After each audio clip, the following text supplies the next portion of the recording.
хабарҳои иқтисодӣ имрӯз 10 ноябр дар Паём ТВ. нархи гази моеъ дар Тоҷикистон пас аз болоравӣ бо суръат дар аввали ҳамин моҳ ва камёфт шудани он таи шабонарӯзи ахир каме поин рафт.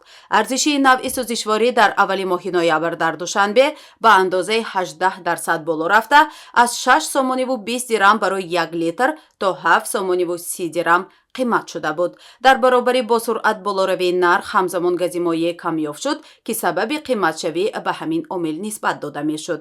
дар баъзе нуқтаҳо сӯзишворӣ ба андозаи маҳдуд 10-20 литр барои як кас фурӯхта шуда, дар нуқтаҳои баъзеи он умуман дар фурӯш набуд. лекин таи ҳафтаи ахир қариб дар ҳамаи нуқтаҳои фурӯши сӯзишворӣ, ҳадди аққал дар нуқтаҳои фурӯши пойтахт гази моеъ ба фурӯш бароварда шуда, нархи он ҳам ба поинравӣ шурӯъ кард. ба иттилои хабаргузории Азия Плюс, субҳи имрӯз гази моеъ 20 дирам арзон шуда, аз 7 сомонӣ барои 1 литр ба 6 сомониву 80 дирам фаромад. қобили зикр аст, ки ҳудуди 90% аз ҳаҷми умумии гази моеъ ба Тоҷикистон аз Қазоқистон ворид мешавад. дар ҳаҷми на чандон зиёд инчунин аз Узбекистон ва Русия оварда мешавад.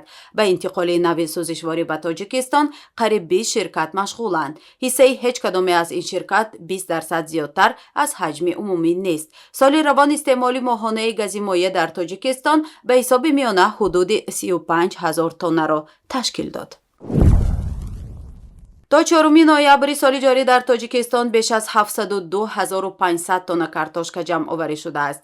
тибқи маълумоти фаврии Вазорати кишоварзии кишвар, дар соли ҷорӣ дар майдони 32 158 гектар картошка кишт шудааст. то 4 ноябр аз майдони 30 138 гектар картошка ҷамъоварӣ шуда, ҳосили умумии он 702 511 тоннаро ташкил дод.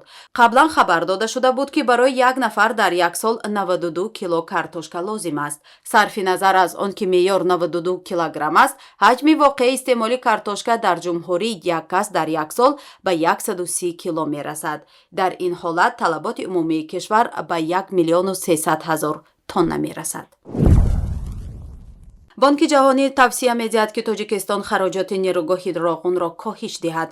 пешниҳод шудааст, ки ин хароҷот то дараҷае ки барои таъмини устувории қарз зарур аст кам карда шавад. коршиносони бонки ҷаҳонӣ мегӯянд, сохтмони нерӯгоҳи роғун омили аслии афзоиши хароҷоти давлатӣ дар Тоҷикистон шудааст. онҳо қайд мекунанд, ки хароҷоти давлатии кишвар аз 28.5% маҷмӯи маҳсулоти дохилӣ дар соли 2010 то 30.5% дар солҳои 2018-2020 афзоиш ёфтааст. дар шарҳи хароҷоти давлатии Тоҷикистон, ки бонки ҷаҳонӣ рӯзи сешанбеи гузашта нашр кардааст, гуфта мешавад, ки талаботи солона ба маблағгузорӣ ҳадди аққал то охири 10-солаи мазкур назаррас боқӣ мемонад.